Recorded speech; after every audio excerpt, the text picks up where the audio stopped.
In diesem Video geht es um das Goethe-Zertifikat C1. Wir werden uns gemeinsam Sprechen Teil 1 anschauen. Speziell für dich habe ich PDFs zum Herunterladen zusammengestellt und am Ende gibt es sogar noch einen Bonus. Also bleib dran und viel Spaß dabei. Damit du auch ja nichts verpasst, dann klicke hier unten gleich auf Abonnieren. Und schon kann es auch losgehen. Hierbei geht es also darum, einen spontanen Vortrag zu halten und dabei einen kühlen Kopf zu bewahren. Denn auch du kannst erfolgreich sein mit unseren Tipps und Tricks zum Goethe-Zertifikat C1 Sprechen Teil 1. Legen wir los. Ganz am Anfang möchte ich dir zeigen, wie das Video aufgebaut ist. Und zwar zeige ich dir erst einmal die Prüfung, wie sie aufgebaut ist und wie sie bewertet wird. Danach gebe ich dir ganz viel Informationen, wie du dich schon zu Hause gut vorbereiten kannst. Und dann gebe ich dir noch eine Schritt-für-Schritt-Anleitung, wie du in der Prüfung vorgehen solltest. Dann zeige ich dir ein kleines Beispiel und dann hast du es eigentlich auch schon geschafft. Und wie versprochen gibt es am Ende natürlich auch noch den Bonus. Also bleib bis zum Ende dabei und ich wünsche dir viel Spaß.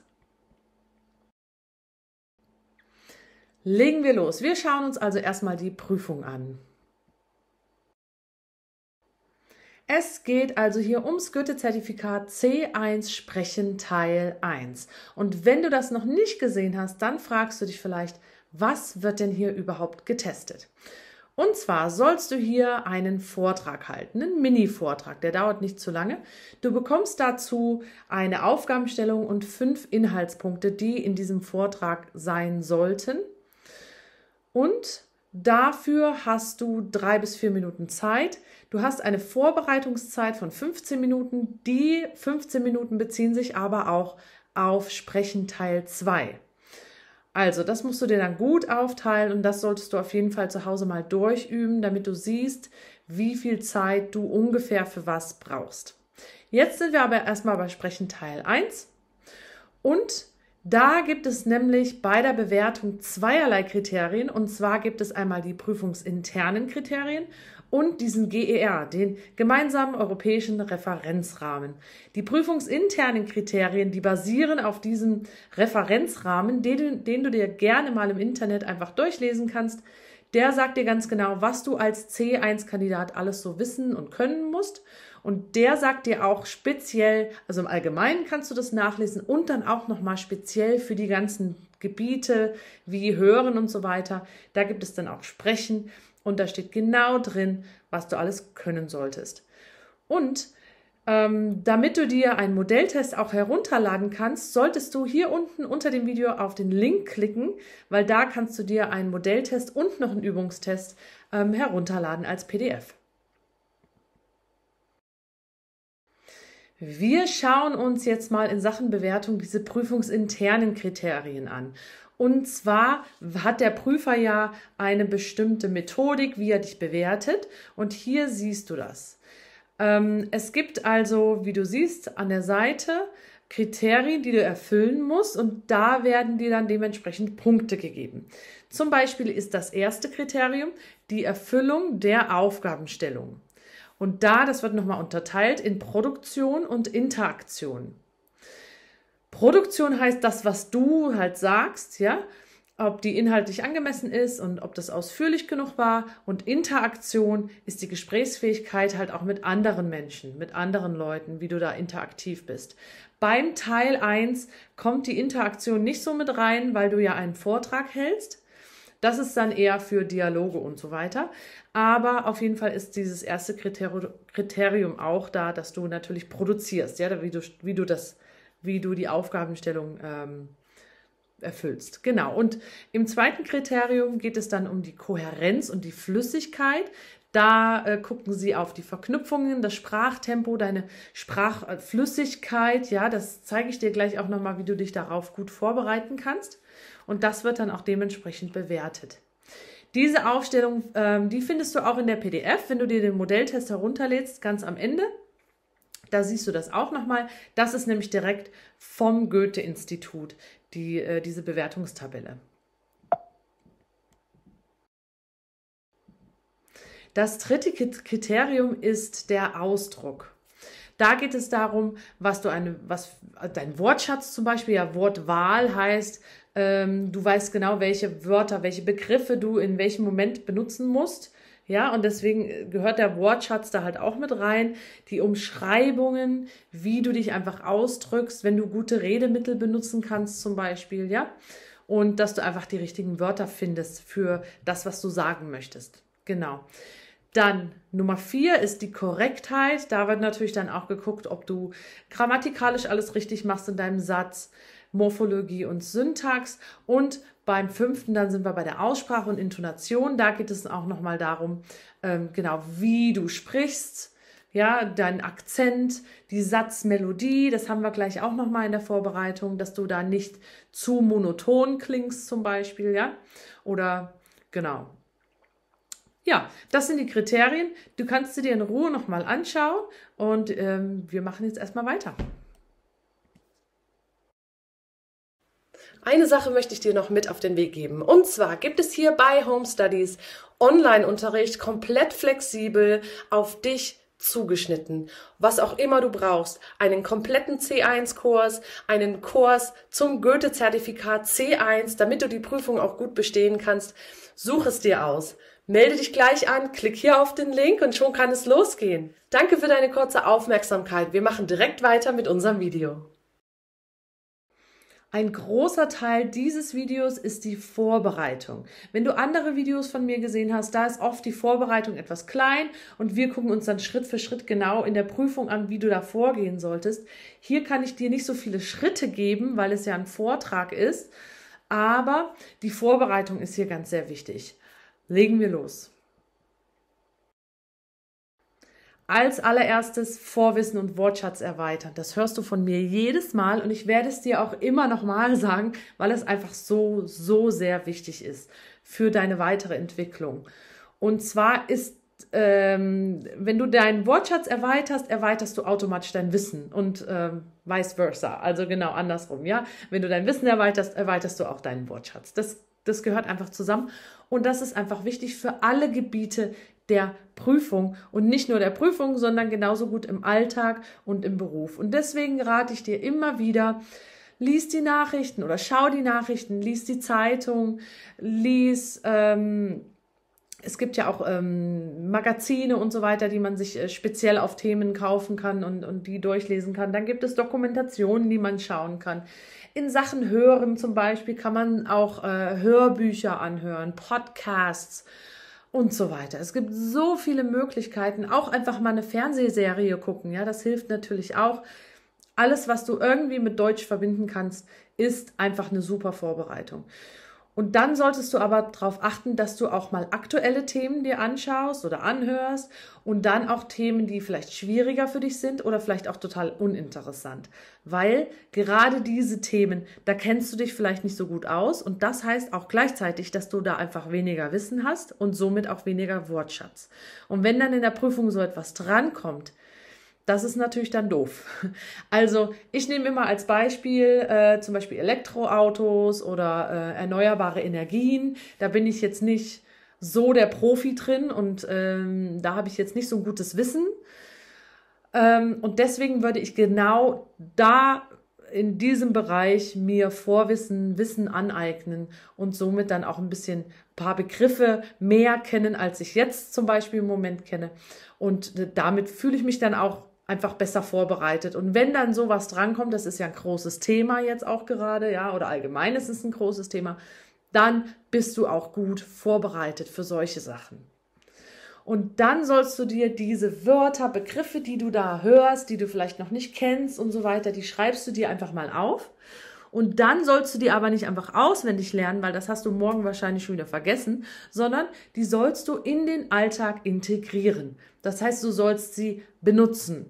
Das heißt auch wiederum, schreib doch einfach mal einen Text oder schreib einen Brief an jemanden. Oder vielleicht hast du jemanden, der auch Deutsch lernt und ihr könnt euch mal einfach darüber unterhalten oder so, ja. Du kannst auch zum Beispiel selber für dich mal einen Vortrag machen und dich aufnehmen und dir das dann mal anschauen und da hast du die Wörter auch schon mal benutzt. Das ist das Wichtige, das Benutzen. Dann kommen wir noch zu einem Thema, was du vielleicht auswendig lernen kannst, und zwar sind das Redemittel.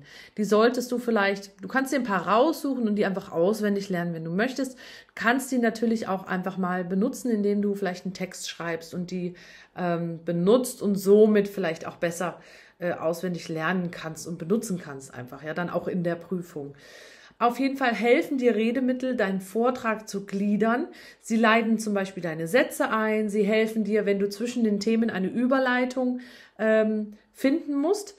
Diese Redemittel, ich habe dir da ein paar aufgelistet, die dir in deinem Vortrag helfen können, die findest du auch wieder in einer PDF, die du hier unter dem Video mit dem Link, da klickst du drauf und dann kannst du es dann runterladen. Und zwar sind diese Redemittel, die sollten für die verschiedenen Teile aufgeteilt sein. Also einmal gibt es zum Beispiel Redemittel für die Einleitung. Dann gibt es Redemittel, die du in deinem Hauptteil benutzen kannst. Zum Beispiel, wenn du da die Inhaltsthemen erläutern musst. Zum Beispiel, wenn du Vor- und Nachteile nennen musst oder deine eigene Meinung sagen sollst. Und am Ende sollst du das alles nochmal zusammenfassen in dem Schlussteil. Und da gibt es natürlich auch Redemittel dafür. Wenn du in meiner Liste jetzt keine findest, die zu dir passen oder so, dann geh ins Internet, da stehen so viele Sachen, da findest du sicherlich was. Und oft sind in den Deutschbüchern auch hinten drin oder so, in den Kursbüchern oder in den Arbeitsbüchern gibt es oft extra Kapitel am Ende oder so. Und da findest du auch sicherlich nochmal ein paar Redemittel, die dir helfen. Wie du eben bei den Redemitteln jetzt schon gesehen hast, gibt es einen bestimmten Aufbau von dem Vortrag. Und den solltest du natürlich auch erstmal lernen. Das ist ganz einfach und nur, dass du einen Überblick hast und weißt, okay, so soll ich dann vorgehen in dem Vortrag. Und zwar hilft dir dieser Aufbau, dass du einen roten Faden durch den Vortrag hast. Ja, das heißt auf der einen Seite, dass dir die Zuhörer, also der Prüfer, dass der dir oder die dir gut folgen können und du selber sollst natürlich auch nicht durcheinander kommen. Deswegen ist es wichtig, dass du so diesen roten Faden da durchziehst, ja. Und das Gute ist, du kannst den Beginn von deinem Vortrag und den Schluss eigentlich zu Hause schon vorbereiten, ohne das eigentliche Thema zu nennen, weil wie gesagt, es gibt ja Redemittel und so Satzanfänge und so, die kannst du einfach auswendig lernen und dann versuchen zu benutzen. Also die Möglichkeit gibt's. Und hier nochmal der grobe Aufbau in deiner Einleitung. Sagst du, was du nun sagen wirst, worüber du nun sprechen wirst in deinem Vortrag, ja? In deinem Hauptteil gehst du dann auf die eigentliche Aufgabe ein und auf die Inhaltsthemen, wie eben schon gesagt, Vor- und Nachteile nennen, eigene Meinung nennen und so weiter. Das sehen wir auch gleich nochmal, was da noch alles drin steht. Und im Schlussteil solltest du das, was du jetzt herausgefunden hast in deinem Vortrag, das, was du jetzt alles erzählt hast, das solltest du dann nochmal ganz, ganz knapp zusammenfassen. Und da finde ich es immer schön, wenn man am Ende vielleicht noch so eine Perspektive in die Zukunft gibt, dass man ja zum Beispiel sagt, Verbesserungsidee zum Beispiel dazu gibt. Ja, das ist nochmal deine eigene Meinung. Die sollst du ja sowieso sagen dann im Vortrag und dann kannst du auch am Ende sagen, es wäre wirklich gut, wenn wir das so und so machen und fest das Ganze nochmal zusammen, was du halt allgemein gesagt hast.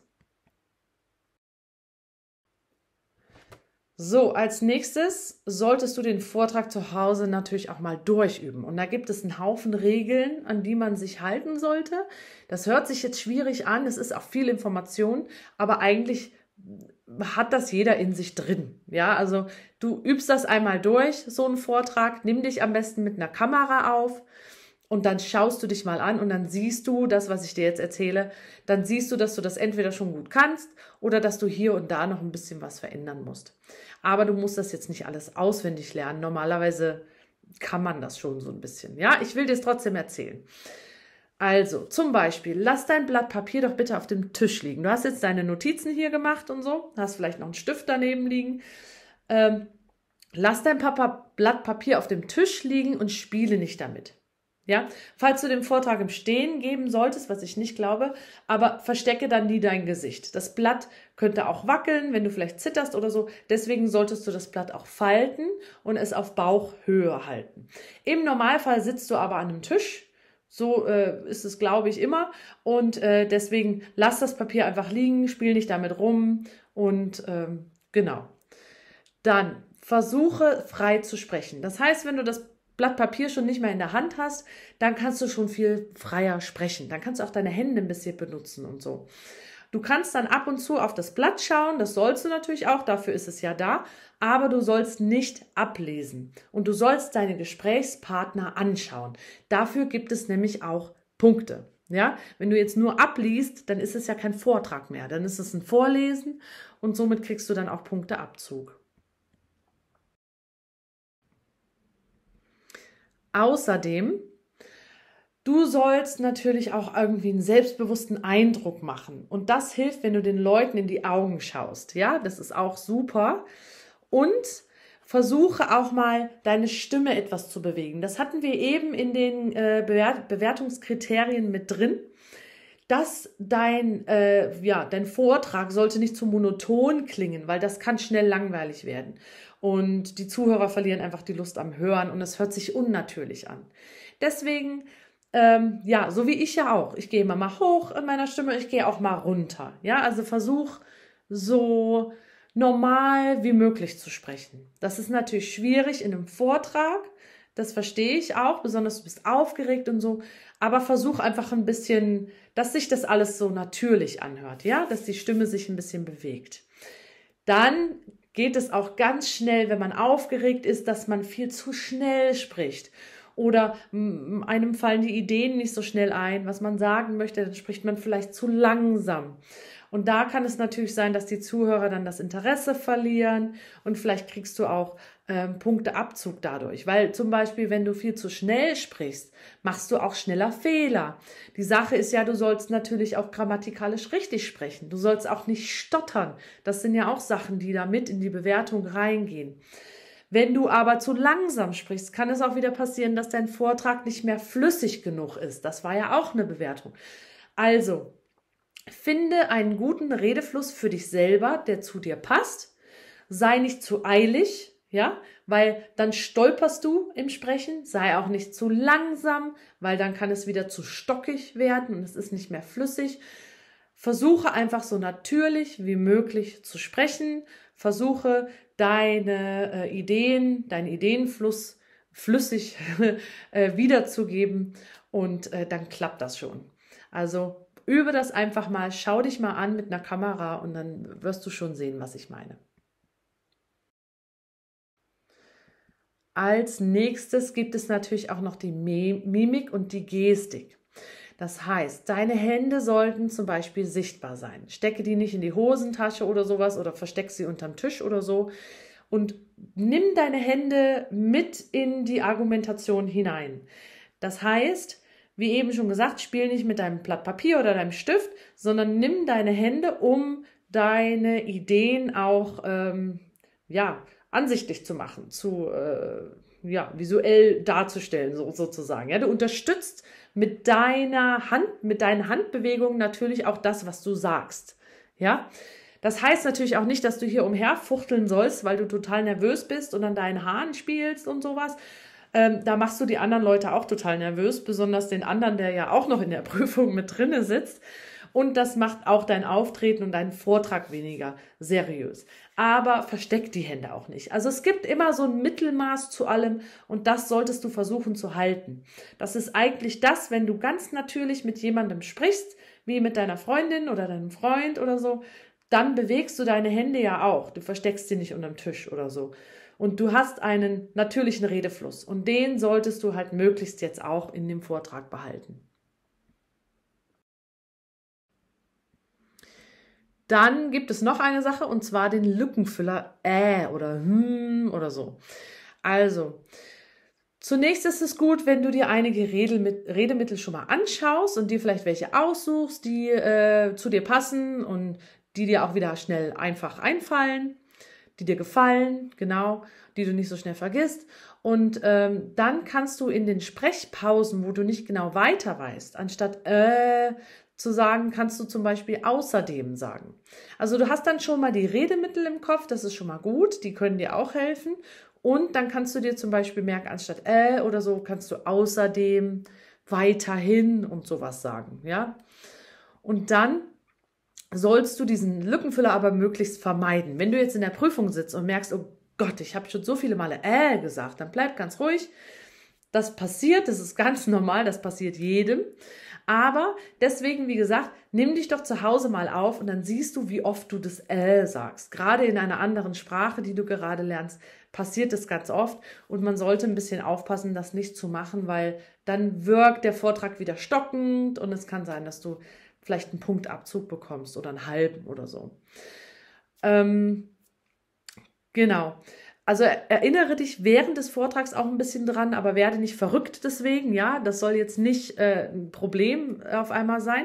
Und du kannst auch einfach mal eine kleine Atempause einlegen. Die sollte jetzt nicht zu lange sein, aber anstatt zu sagen, weil du jetzt wirklich gerade erstmal deine Gedanken sammeln musst, mach doch einfach mal kurz eine ganz kleine Pause. Atme kurz ein und dann geht es weiter. So, eine Sache möchte ich dir noch mit auf den Weg geben, und zwar Achtung.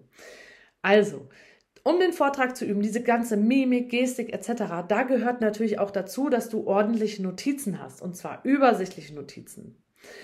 Ich lese dir das jetzt mal vor, was hier steht. Falls dir das also etwas schwierig fällt, ja, dann solltest du das auch zusätzlich üben. Übe also mal Notizen zu machen.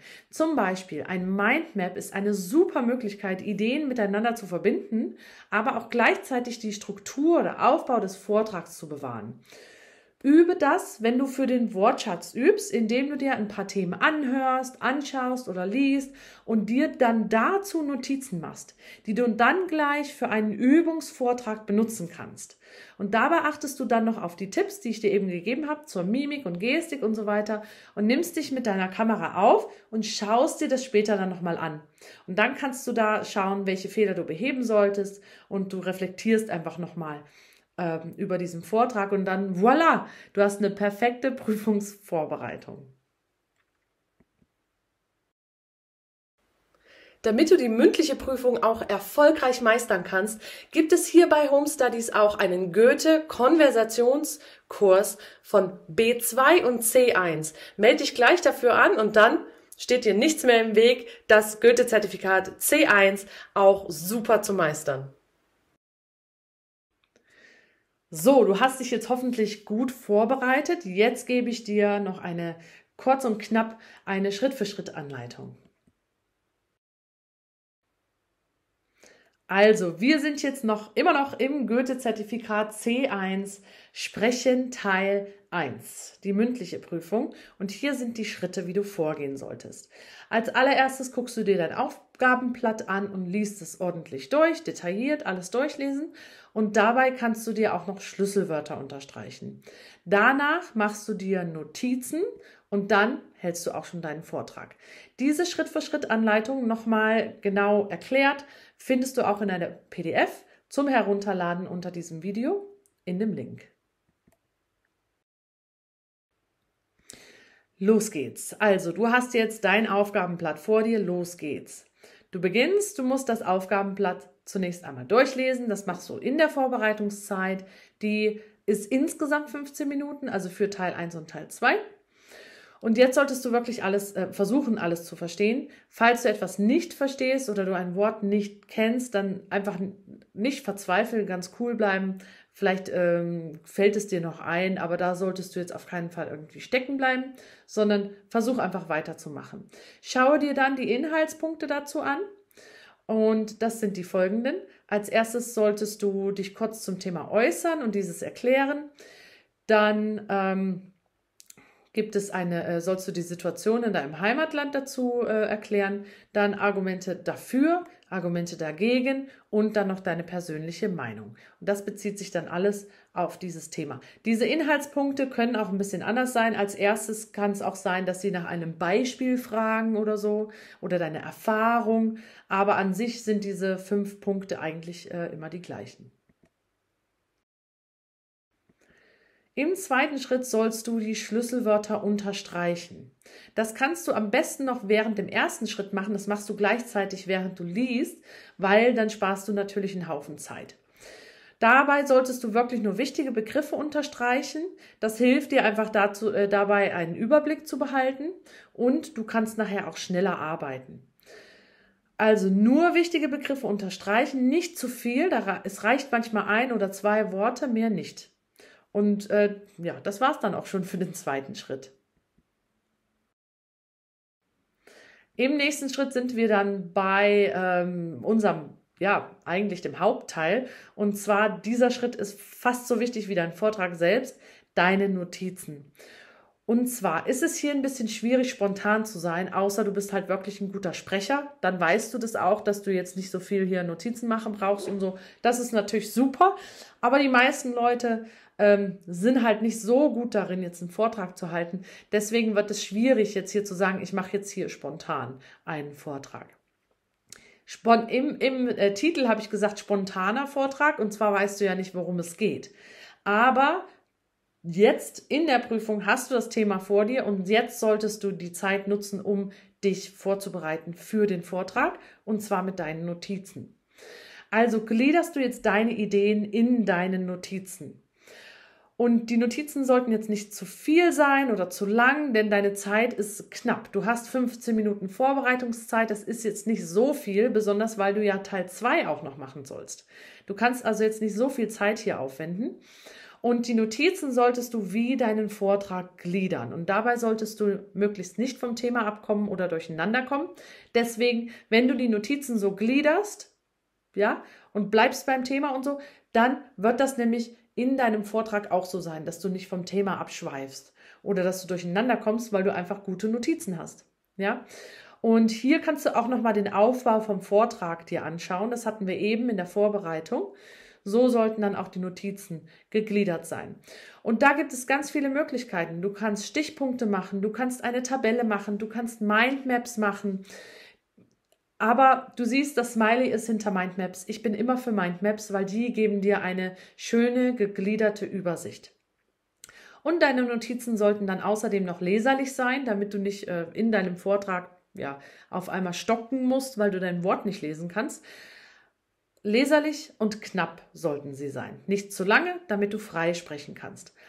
Und wenn du aber möchtest, kannst du dir auch noch 1, 2 Redemittel notieren, falls du die vielleicht im Vortrag vergessen solltest oder so. Das kannst du natürlich auch machen. So, ich möchte dir noch ein paar Vorteile zum Mindmap mitgeben. Und zwar machst du nämlich, wenn du ein Mindmap machst, automatisch kurze Stichpunkte. Also es hilft dir dabei, frei zu sprechen. Dann kannst du deine Ideen schön miteinander verbinden, was du in einer Tabelle oder einfach, wenn du Stichpunkte machst, halt nicht machen kannst. Und das Mindmap hilft dir halt auch, gute Überleitungen zu schaffen. Gerade auch, wenn du dir noch ein paar Redemittel notierst an die richtige Stelle. Und es hilft dir auch wiederum, deinen Vortrag gut zu gliedern, damit dir auch die Zuhörer gut folgen können. Und wie auch gesagt, bei Stichpunkten zum Beispiel kann es passieren, dass du so am Papier klebst, ja, und nicht mehr frei sprichst.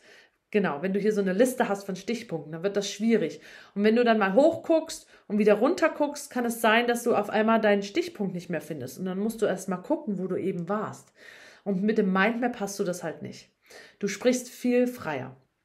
Also Fazit, Mindmaps sind eine super Methode, aber es muss halt auch zu dir passen. Ja? Such dir vor der Prüfung die passende Notizenmethode für dich selbst aus. Probier es einfach mal aus, was vielleicht gut für dich ist und dann solltest du das natürlich auch anwenden. Du musst jetzt nicht gezwungen Mindmaps machen, weil ich meine, dass das besser ist, sondern es muss einfach zu dir passen.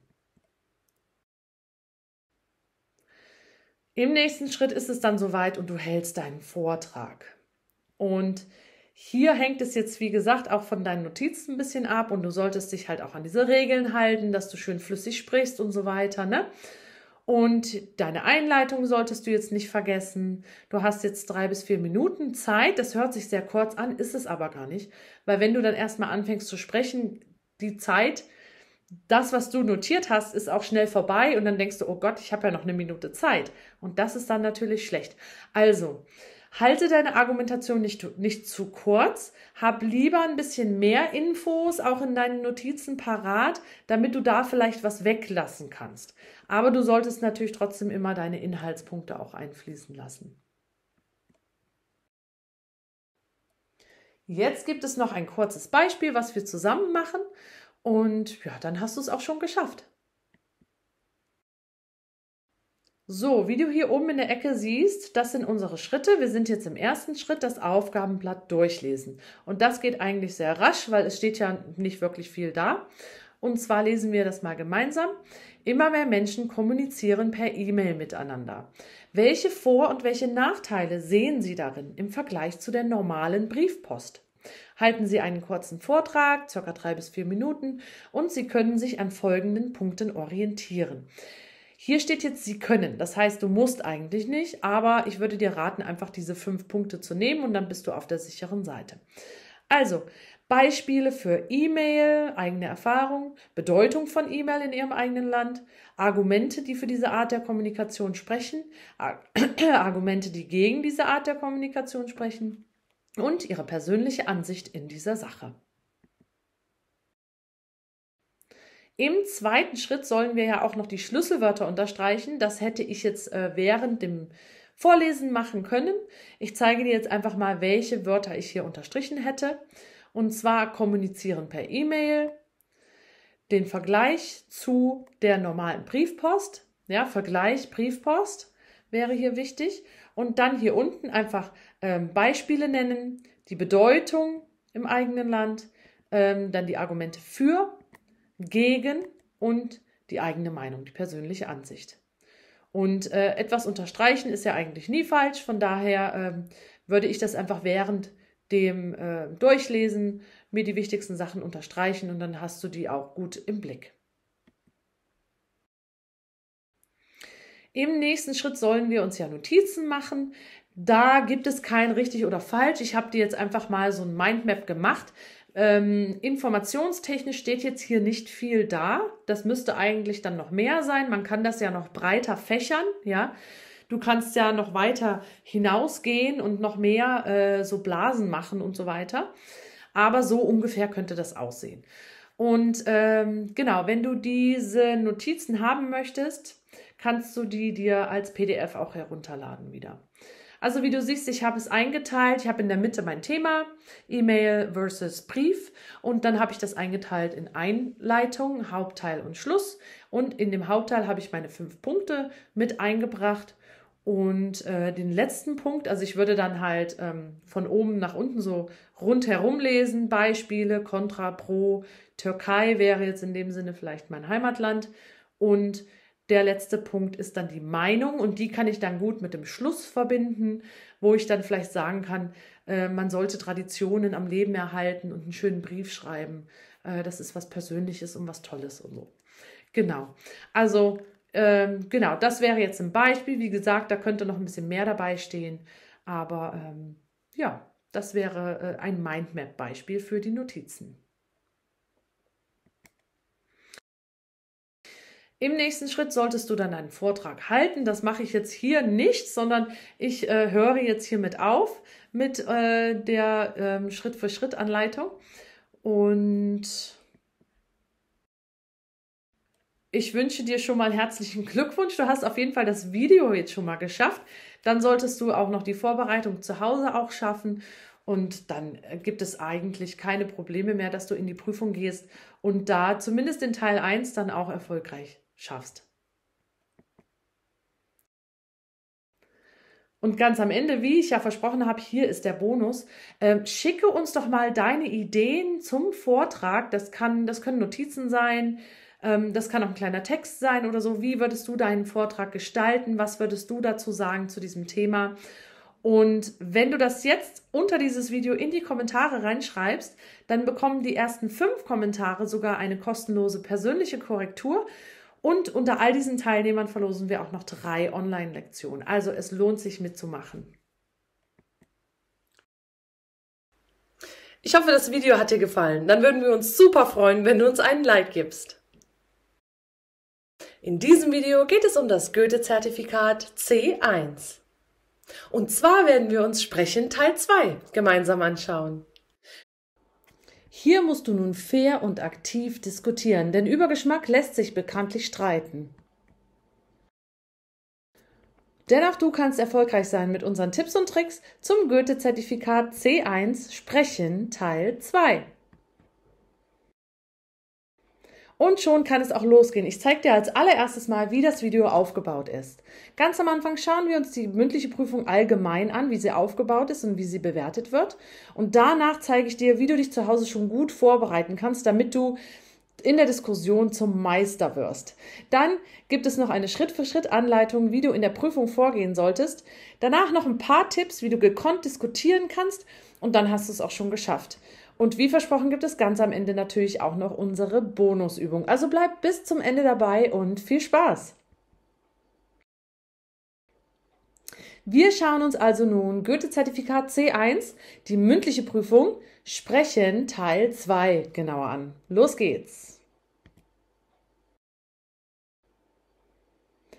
Also ganz am Anfang, falls du die Prüfung jetzt noch nicht gesehen hast, fragst du dich vielleicht auch, was wird denn hier überhaupt getestet? Ich bin mir sicher, wenn du jetzt bei Teil 2 bist, hast du vielleicht Teil 1 schon angeschaut. Im Teil 2 ist es aber nun, dass du eine Situation bekommst und über diese Situation musst du dann eine Diskussion führen mit deinem Gesprächspartner und das Ganze sollte 7 bis 8 Minuten dauern. Ganz am Anfang von der mündlichen Prüfung hast du deine 15 Minuten Vorbereitungszeit. Das heißt, direkt vor dieser Diskussion, diesem Gespräch, hast du eigentlich keine Zeit, dich vorzubereiten. Das musst du alles ganz am Anfang machen, bevor du auch mit Teil 1 beginnst. Und dafür hast du, wie gesagt, 15 Minuten Zeit. Dann fragst du dich vielleicht auch, wie das jetzt hier überhaupt bewertet wird. Und zwar gibt es hier zweierlei Kriterien. Du hast einmal die prüfungsinternen Kriterien und dann gibt es diesen GER, den gemeinsamen europäischen Referenzrahmen. Die prüfungsinternen Kriterien, die basieren auf diesem Referenzrahmen, der europaweit gilt. Und wie die prüfungsinternen Kriterien aber aufgebaut sind, die zeige ich dir jetzt gleich. Was ich noch sagen möchte ist, es gibt eine PDF zum Herunterladen, da findest du eine Modellprüfung und noch eine Übungsprüfung, die kannst du dir herunterladen und einmal die komplette Prüfung durcharbeiten. In diesem Video allerdings findest du nur Sprechen Teil 2. Schau dir also auch die anderen Videos an, da findest du auch die anderen PDFs zum Herunterladen und dann hast du die ganze Prüfung auch zusammen und kannst dich super vorbereiten. Hier sehen wir jetzt, wie die Prüfer deinen Vortrag im ersten Teil und deine Diskussion hier im zweiten Teil dann bewerten. Diese Bewertungskriterien sind für beide die gleichen, aber natürlich wird dann auch ein bisschen auf andere Sachen geachtet, weil du im Vortrag zum Beispiel ja kein Gespräch führst und also da kann man zum Beispiel jetzt bei Interaktion, wie du hier siehst, bei dem ersten Punkt Erfüllung der Aufgabenstellung und dem zweiten Unterpunkt Interaktion kann man beim Vortrag natürlich jetzt nicht so viele Punkte geben, aber jetzt bei Teil 2, Sprechen Teil 2, geht es ja um eine Diskussion und da ist der Punkt Interaktion natürlich sehr, sehr wichtig. Du kannst dir das alles in Ruhe durchlesen, pausiere das Video ganz kurz, lies es dir durch. Wir gucken einfach nur mal ganz kurz so drüber, also wie du siehst, die Aufgabenstellung sollte erfüllt sein mit Produktion und Interaktion. Produktion ist einmal, was du so sagst, dass das auch mit dem Thema zu tun hat und so weiter. Interaktion ist dann wirklich, wie du auch mit deinem Gesprächspartner die Diskussion führst oder einfach das Gespräch führst. Im zweiten Punkt geht es dann um Kohärenz und Flüssigkeit. Da geht es, wie du sie hier siehst, um dein Sprachtempo, wie flüssig du sprichst und so weiter. Das kann man alles auch zu Hause einmal üben vom Spiegel oder vor der Kamera, am besten vor der Kamera. Und im nächsten Schritt siehst du dann, in dem nächsten Kriterium geht es um deinen Ausdruck, das heißt deine Wortwahl, Umschreibungen, Wortsuche. Da ist es natürlich gut, wenn du dann auch einen hohen oder einen großen Wortschatz hast. Danach geht es aber auch um die Korrektheit, dass du also wenig grammatikalische Fehler machst und ganz am Ende auch noch um die Aussprache und Intonation. Das heißt zum Beispiel einmal, dass du versuchst, deinen Akzent vielleicht etwas niedrig zu halten und so gut wie möglich Hochdeutsch zu sprechen. Und dann natürlich auch die Satzmelodie. Das heißt, am Ende einer Frage gehst du zum Beispiel nach oben. Ja? Am Ende des Satzes, ein ganz normaler Satz, gehst du nach unten. Ja, und einfach wie du hörst, wenn ich spreche, ich gehe auch hoch und runter. Also nicht so sehr monoton oder so. Das wäre die Satzmelodie.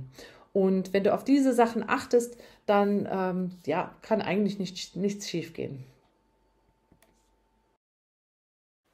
Eine Sache möchte ich dir noch mit auf den Weg geben. Und zwar gibt es hier bei Home Studies Online-Unterricht komplett flexibel auf dich zugeschnitten. Was auch immer du brauchst. Einen kompletten C1-Kurs, einen Kurs zum Goethe-Zertifikat C1, damit du die Prüfung auch gut bestehen kannst. Such es dir aus.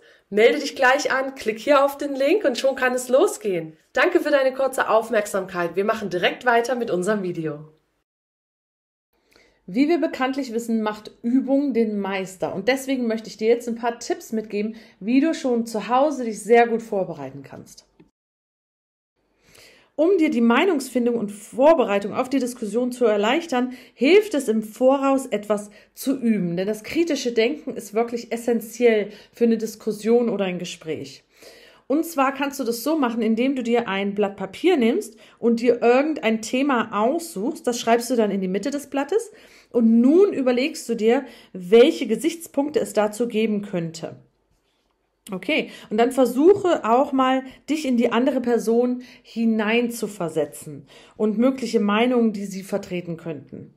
Nun schreibe über dein Thema das Wort pro oder mach da halt ein Plus hin, ja.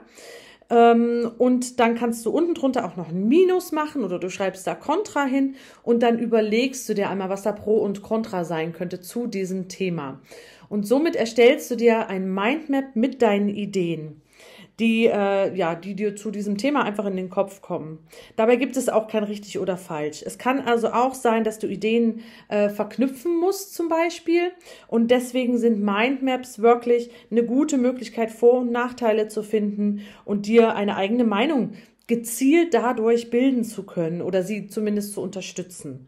Und diese Methode mit den Mindmaps, die hilft dir dann wirklich dabei, dieses kritische Denken zu üben oder dann in der Prüfung auch richtig kritisch zu denken. Denn man sollte in der Diskussion nicht lediglich alles bejahen oder verneinen. Und gleichzeitig hilft es dir auch, mögliche Gedankenansätze deines Gesprächspartners schon im Vornherein zu erahnen, wie ich eben gesagt habe, damit du dann auch in der Diskussion später fair bleiben kannst in deiner eigenen Argumentation. Im nächsten Tipp geht es um Vorwissen und Wortschatz erweitern. Und da denkst du bestimmt jetzt, ach Juliane, schon wieder? Wenn du meine anderen Videos gesehen hast, ja, schon wieder. Und zwar ist es wirklich, wirklich wichtig, es ist so essentiell für dich, dass du das bei mir sehr, sehr oft hören wirst. Es ist wirklich so. Und zwar möchte ich einfach nochmal dazu sagen, du bist jetzt hier auf dem C1-Niveau. Wir sind nicht mehr in B1 oder so, wo es wirklich doch noch darum geht, dass man die Grammatik erstmal richtig beherrscht, die richtig lernt, versteht, beherrscht und so weiter. Jetzt das hast du alles hinter dir. Es gibt natürlich noch so ein paar Grammatiksachen, die man hier und da üben muss, aber du bist jetzt wirklich auf einem Niveau, wo es doch darum geht, dass du deinen Ausdruck verbesserst. Und dazu brauchst du einfach ganz viel Wortschatz. Und Vorwissen hilft dir automatisch, deinen Wortschatz zu erweitern. Und das ist hier nicht nur für Sprechen wichtig, sondern für alle Gebiete der Prüfung wichtig. Und das auch nicht nur für die Prüfung, sondern auch für dich im Alltag und im Beruf. Je besser du dich ausdrücken kannst, je mehr Wortschatz du hast, ja, je besser deine Wortwahl dadurch auch wird. Weil je mehr Auswahl du hast an Wörtern, die du benutzen kannst, umso besser wird deine Wortwahl, umso besser drückst du dich aus, umso besser kannst du dich in bestimmten Situationen ausdrücken. Ja? Das heißt, wenn du mit einem Freund sprichst, wirst du sicherlich anders sprechen als mit deinem Chef. Und du kannst das dann richtig gut anpassen. Und deswegen sage ich immer, es ist so wichtig, weil es ist wirklich auch für dich wichtig und nicht nur für diese Prüfung. Natürlich ist es auch für die Prüfung wichtig. Um das zu üben, kannst du jederzeit immer, da gehen alle Gebiete der Prüfung mit rein, die Nachrichten schauen, hören, Zeitungen lesen, Dokumentationen auch hören oder anschauen. Das kannst du dir eigentlich aussuchen. Und dann solltest du dir immer auch mal aktuelle Themen nehmen oder auch Themen, die schwierig sind oder vielleicht einfach uninteressant für dich sind, weil da hast du vielleicht keinen guten Wortschatz drin. Also such dir diese Themen aus, die du einfach nochmal bearbeiten müsstest. Weil es kann ja sein, dass sowas in der Prüfung drankommt und wenn du dann kein Vorwissen hast und dir fehlt das Vokabular, dann ist das natürlich schlecht. Dann hilft es natürlich, die Wörter, die du jetzt nicht kennst, mit denen du nicht so vertraut bist, wenn du die aufschreibst. Aber mach dir bitte nicht einfach nur eine Liste und lern die auswendig. Das wird dir nicht viel bringen. Diese Wörter musst du in den Alltag integrieren. Das heißt, du musst sie benutzen. Das heißt, du kannst mal einen Text schreiben. Du schreibst einen Brief zusammen zu jemandem und benutzt diese Wörter mal. Oder du hast ein Gespräch mit jemandem und benutzt diese Wörter. So in den Alltag irgendwie integrieren, so gut du kannst. Eine nächste gute Vorbereitung sind Redemittel. Sie helfen dir, deine Diskussion aktiv und dialogisch gut aufzubauen. Hier gibt es wieder eine PDF, die du dir herunterladen kannst. Da findest du Redemittel, die kannst du dir dann aussuchen, die passend für eine Diskussion sind, für verschiedene Situationen in der Diskussion. Und da kannst du dir vielleicht auch 1, 2, 3 Mal auswendig lernen, die du dann in der Prüfung vielleicht versuchst, gezielt zu benutzen. Ich zeige dir jetzt verschiedene Themen, in denen man Redemittel benutzen kann. Ich zeige dir jetzt nicht die Redemittel, weil die findest du ja in der PDF. Also zum Beispiel kann es sein, dass du mal deinen Gesprächspartner unterbrechen musst und sagen musst, ich will auch mal sprechen. Ja? Und dafür sind Redemittel sehr, sehr praktisch, damit du fair bleibst und auch nicht die falschen Wörter benutzt. Dann kann es gut sein oder sollte es so sein, dass du das Gespräch auch mal leitest und Informationen gibst. Das muss eigentlich sein, sonst bist du kein aktiver Gesprächspartner. Dann musst du deinem Partner auch mal widersprechen oder auch mal zustimmen. Dann kann es sein, dass du vielleicht Äußerungen korrigieren musst. Du musst auch mal was nachfragen. Ganz, ganz wichtig auch deine eigene Meinung ausdrücken, auch etwas beurteilen oder anzweifeln, was dein Gegenüber sagt. Und am Ende solltet ihr natürlich gemeinsam zu einer Lösung kommen. Und da helfen dir die Redemittel dabei.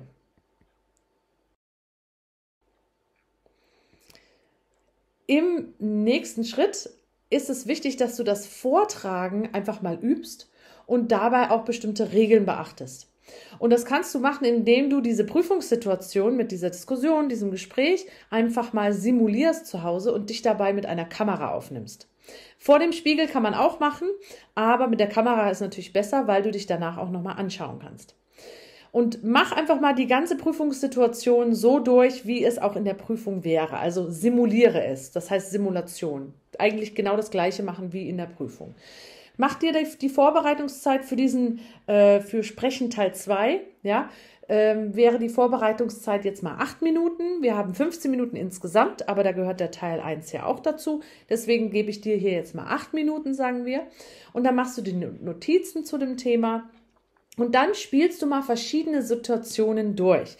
Ist natürlich praktisch, wenn du jetzt einen Gesprächspartner hast, der dir dabei helfen kann. Und dann kann der Gesprächspartner einmal zum Beispiel wenig sprechen, dann beim nächsten Mal durchüben, bei der nächsten Simulation wirkt er vielleicht aggressiv und findet deine Meinung total doof. Oder es kann auch passieren, dass ihr mal der gleichen Meinung seid. Das passiert natürlich auch. Und dann solltet ihr natürlich nicht euer Gespräch nach 2 Minuten beendet haben, sondern auch wenn ihr gleicher Meinung seid, müsst ihr doch das Gespräch weiterführen. Und das kann schon manchmal ziemlich schwierig werden. Und wenn du das mal zu Hause durchgeübt hast, dann bist du super vorbereitet für so schwierige Situationen, die vielleicht aufkommen könnten.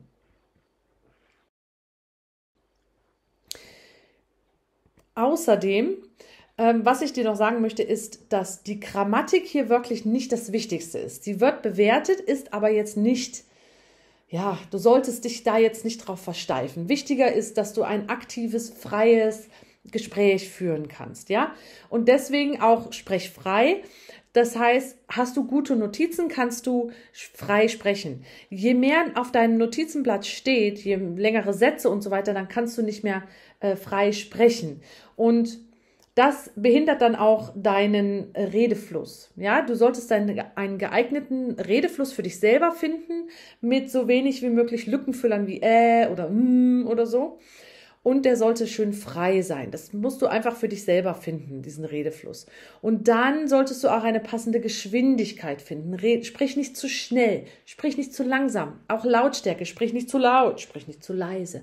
Man soll dich ja hören. Du sollst aber auch nicht aggressiv wirken oder so, ja? Jeder hat seine eigene Art zu sprechen. Und das, was hier einfach wichtig ist, das ist so eine Art Regel. Ich habe das jetzt hier alles aufgeschrieben. Mach das nicht, mach das nicht, mach das nicht. Probier einfach du selbst zu sein. Ja? Sei einfach aktiv im Gespräch, nicht zu schüchtern, weil das ist wichtig. Du sollst ja sprechen. Die Prüfer wollen dich ja hören. Ja? Es geht ja ums Sprechen. Aber sei einfach du selbst. Versteife dich nicht auf. Spreche ich jetzt zu schnell? Spreche ich jetzt zu langsam oder so? Aber ich weiß, dass es wirklich oft so ist, man ist aufgeregt und dann spricht man zu schnell, dann fängt man an zu stottern. Oder man spricht zu langsam und baut ganz viele Fehler ein mit und so weiter. Das ist natürlich auch nicht gut. Dann lieber noch mal kurz durchatmen zum Beispiel. Also nimm dir das zu Herzen und probier einfach so ruhig, relaxed und normal wie möglich zu sein und zu sprechen. Dazu gehört dann auch noch die Mimik und die Gestik. Die solltest du unterstützend benutzen zu dem, was du ausdrücken möchtest.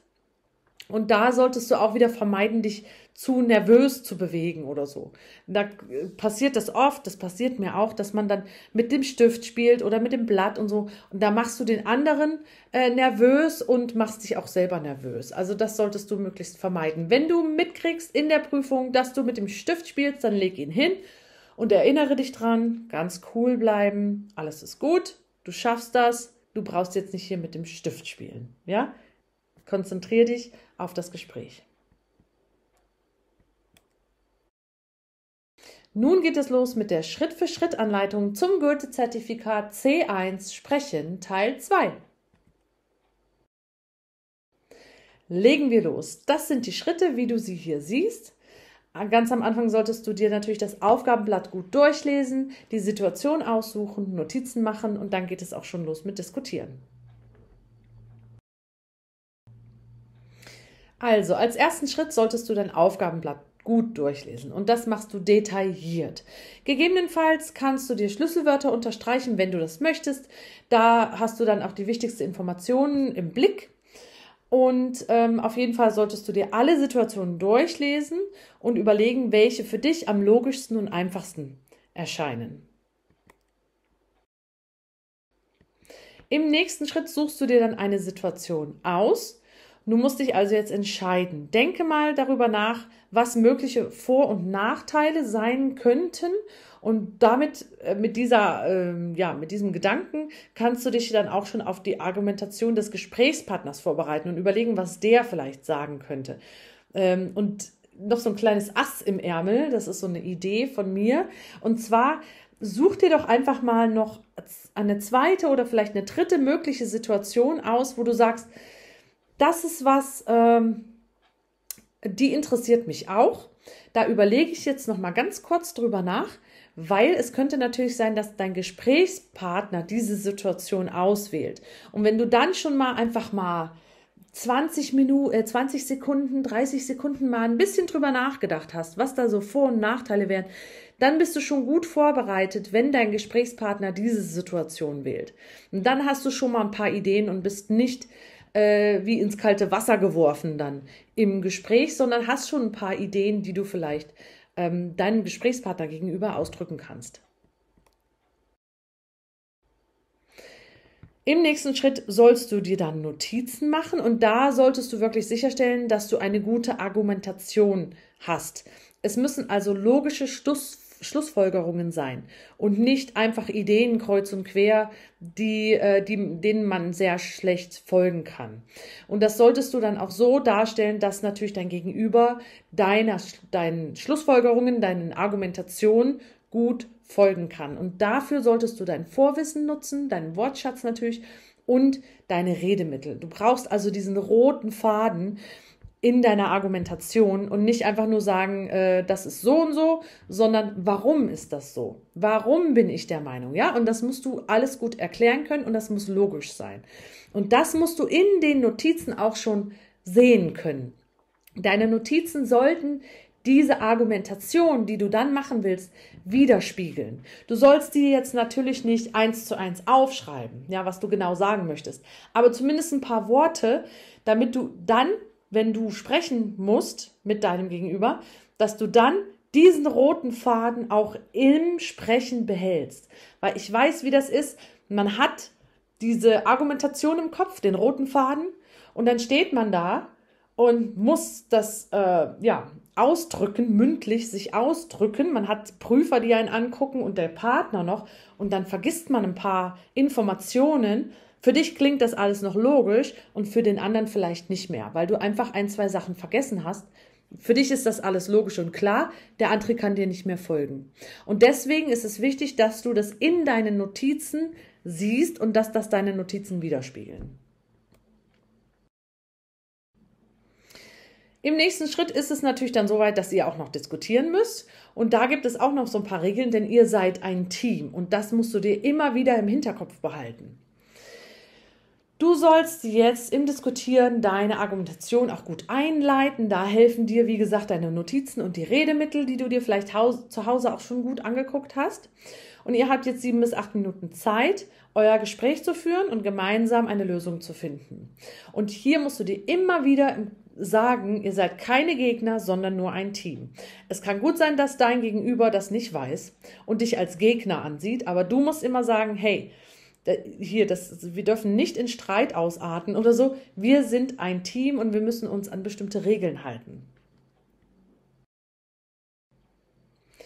So, und jetzt machen wir eine kleine Übung dazu. Diese Übung findest du in der PDF zum Herunterladen. Da findest du die Modellprüfung, und die findest du hier unter diesem Video in einem Link. Gucken wir uns also ganz kurz diese Prüfung an. Es geht also nochmal hier ums Goethe-Zertifikat C2 Sprechen Teil 2. Und da sollen wir jetzt ganz am Anfang das Aufgabenblatt gut durchlesen. Das ist unser Aufgabenblatt. Wir haben die Aufgabe oben stehen und dann diese 6 Punkte. Und ganz am Anfang steht unser Szenario sozusagen. Wie du siehst, Sie müssen aus beruflichen Gründen ein Praktikum in einer Firma oder in einem Geschäft machen. Vergleichen Sie die verschiedenen Vorschläge und begründen Sie Ihren Standpunkt. Widersprechen Sie Ihrem Gesprächspartner, wenn Sie nicht einverstanden sind. Kommen Sie am Ende zu einer gemeinsamen Lösung. Sie können zwischen folgenden Angeboten wählen. Jetzt hast du dir das durchgelesen, vielleicht hast du dir 1, 2 Sachen unterstrichen, ja, zum Beispiel Praktikum, Firma, Geschäft. Das wäre was man sich unterstreichen kann. Und dann geht es über und du sollst dir die Situation aussuchen. Hier sehen wir also die Situationen. Und da ist es dann, wie gesagt, du guckst dir die alle an, du liest dir die alle durch. Nicht die erste und sagst, die erste ist toll, die nehme ich. Nein, liest dir bitte alle durch und überlege, wo kann ich eine gute Argumentation führen? Wo fallen mir Vor- und Nachteile ein? Wenn du das gemacht hast, kannst du immer noch mal dieses Ass im Ärmel machen. Und zwar guckst du dir dann noch mal 1, 2 andere an und überlegst da auch noch mal ganz kurz drüber nach, obwohl du die nicht bearbeiten wirst. Aber wenn du das machst, hast du vielleicht schon ein kleines Ass im Ärmel, wenn dann der Gesprächspartner vielleicht diese Situation benutzen wird. Das sollte aber wirklich nur ganz, ganz kurz sein, ja? Versteif dich nicht darauf. Ganz, ganz kurz. Und dann nimmst du aber wirklich auch die Situation, die du dir jetzt ausgesucht hast, wo du gute Vor- und Nachteile finden kannst, eine gute Argumentation vielleicht schon im Kopf hast, und dann gehst du in den nächsten Schritt über. Und im nächsten Schritt sollst du dir dann Notizen machen. Da kannst du dir zum Beispiel eine Tabelle machen, wenn du das möchtest. Ich rate immer davon ab, einfach eine Liste zu machen mit Stichpunkten, weil das wird dann schwierig nachher, wenn du dann das Gespräch führst. Deswegen, wenn dann eine Liste, aber ich finde immer am besten ist wirklich das Mindmap. Da kannst du nämlich deine Ideen dann auch gut verbinden und du hast sie immer in einem guten Überblick.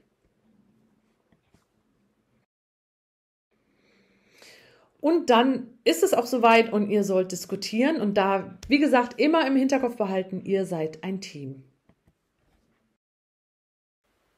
Damit du die mündliche Prüfung auch erfolgreich meistern kannst, gibt es hier bei Home Studies auch einen Goethe-Konversationskurs von B2 und C1. Melde dich gleich dafür an und dann steht dir nichts mehr im Weg, das Goethe-Zertifikat C1 auch super zu meistern. Bevor wir das Video beenden, möchte ich dir aber unbedingt noch ein paar Tipps mitgeben, wie du gekonnt diskutieren kannst. Über Geschmack lässt sich bekanntlich streiten, aber das solltet ihr natürlich nicht tun. Wenn dein Gesprächspartner anderer Meinung ist, dann solltet ihr euch nicht streiten. Das wäre sehr schlecht für eure Note. Und deswegen hilft es, wenn du in der Vorbereitung schon ein bisschen kritisch denkst und dann im Gespräch fair bleibst. Das sind so ein paar Regeln, an die man sich halten sollte. Es gibt also bestimmte Verhaltensregeln in Diskussionen. Und wenn du dich an die hältst, dann kannst du ohne Stress diskutieren und ihr könnt dann auch zu einer gemeinsamen Lösung kommen. Also, ganz wichtig nochmal, stelle dein Argument immer logisch dar. Der Gegenüber sollte immer gut verstehen können, was du überhaupt sagen möchtest.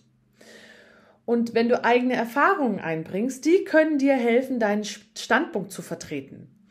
Da solltest du wirklich auch aufpassen, dass du nicht in Stereotypen fällst, sondern schon auch sagst, das ist meine Erfahrung, das ist jetzt keine Generalisierung, ja, das trifft jetzt nicht für jeden zu, sondern das habe ich mal erlebt. Und durch meine Erfahrung habe ich das und das erleben können und oder lernen können und so weiter. Und dann, das findest du, glaube ich, auch in den Redemitteln, wie man das ausdrücken kann, die eigene Erfahrung. Und die helfen dir, dass du deine Argumentation, dass du der so ein bisschen Gewicht gibst, sozusagen, ja, dass du deinen Standpunkt gut vertreten kannst. Es gibt also Verhaltensregeln. Und die sollte man einhalten, damit man fair bleibt und auch nicht vom Thema abkommt. Es kann natürlich sein, ja, wenn ihr euch jetzt streitet oder sowas, dann kommt ihr vom Thema ab und dann habt ihr beide 0 Punkte. Ganz einfach. Also fair bleiben und somit auch nicht vom Thema abkommen. Die Verhaltensregeln haben wir jetzt schon ein paar Mal gesagt, das fair bleiben. Das dazu gehört, dass du die andere Person nicht beleidigst, beziehungsweise auch selber nicht beleidigt bist und du solltest Grundsatzdiskussionen möglichst vermeiden. Dazu gehört zum Beispiel Religion, Politik ist manchmal auch ein sehr schwieriges Thema. Solche Sachen einfach am besten vermeiden. Weiterhin solltest du aktiv zuhören und angemessen reagieren.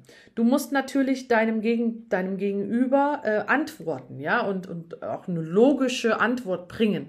Deswegen musst du in der Zeit, wo dein Gegenüber spricht, auch aktiv zuhören können.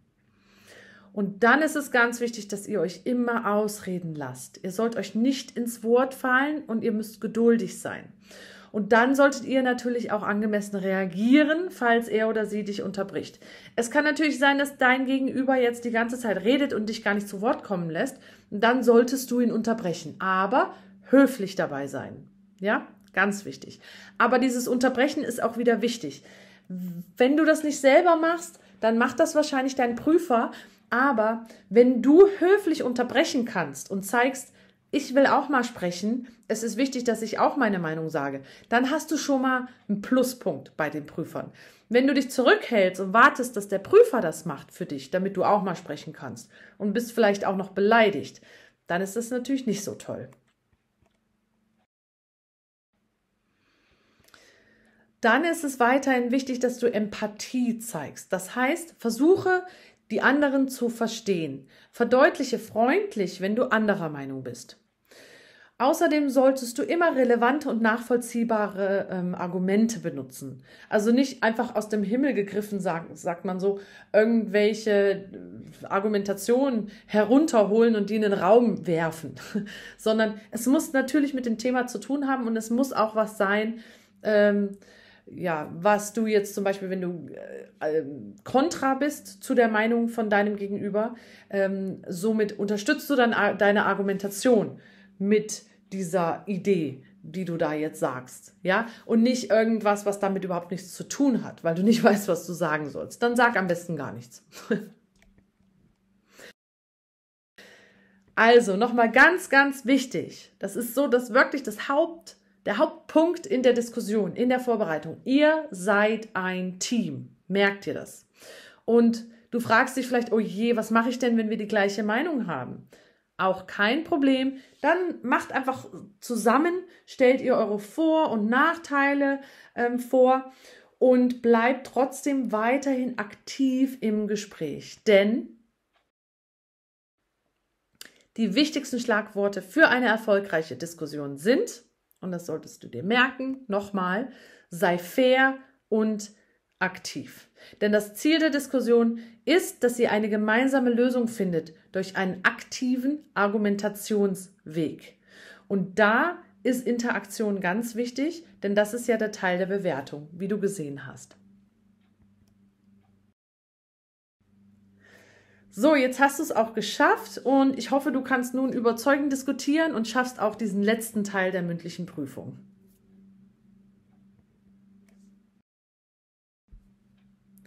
Jetzt gibt es noch ein ganz kleines Mini-Quiz am Ende, was mit dem Thema Diskussion zu tun hat.